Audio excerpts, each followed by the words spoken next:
이태원 참사 현장에서는 소방대원은 물론 시민들까지 팔을 걷어붙이고 심폐소생술에 나서는 모습 보셨을 텐데요.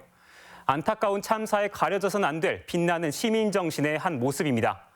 한편으론 위급 현장에서 어떻게 대처해야 할지 생각도 해보셨을 것 같은데요. 정자연 기자가 취재했습니다. 지난 주말 서울 이태원 골목길에서 빚어진 대형 참사. 참혹한 재해 현장 속에 소방 인력마저 부족하자 시민들이 자발적으로 심폐소생술에 나섰습니다.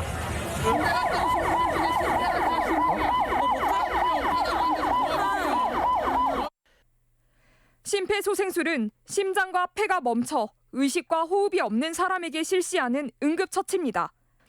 심장이 다시 뛸 때까지 시간을 벌어주는 역할로 심정지 환자를 구할 수 있는 중요하고도 유일한 방법입니다. 하지만 심폐소생술 교육을 의무적으로 받는 초중고등학교를 졸업하고 나면 성인이 돼서는 접할 기회가 거의 없는 것이 현실입니다. 약간 기억도 가물가물하고 자신도 없으니까 약간 적극적으로 나서기는 좀 힘들 것 같아요. 군에 입대하거나 전문 의료진이 아닌 이상 일상에서 실습할 기회도 적어 갑자기 닥치는 응급 상황에서는 더더욱 대응이 어려울 것이라는 우려가 나오기도 합니다.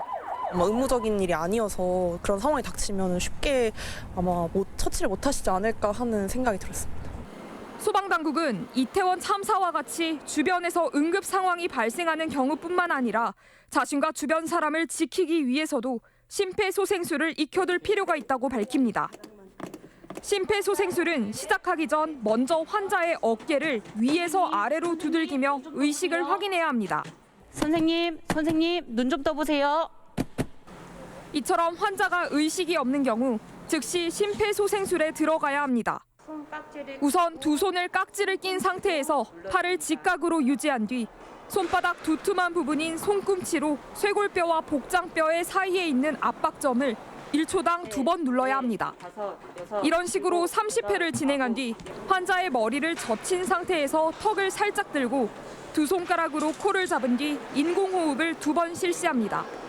구급대원이 올 때까지 길게는 수십 분, 1시간여까지 이 과정을 반복하고 환자에게 자동 심장 충격기를 부착하는 중에도 심폐소생술을 이어가야 합니다. 소방당국은 심폐소생술은 심장과 뇌에 산소를 공급해주는 중요한 응급조치라며 신속히 실시하는 것이 중요하다고 강조합니다.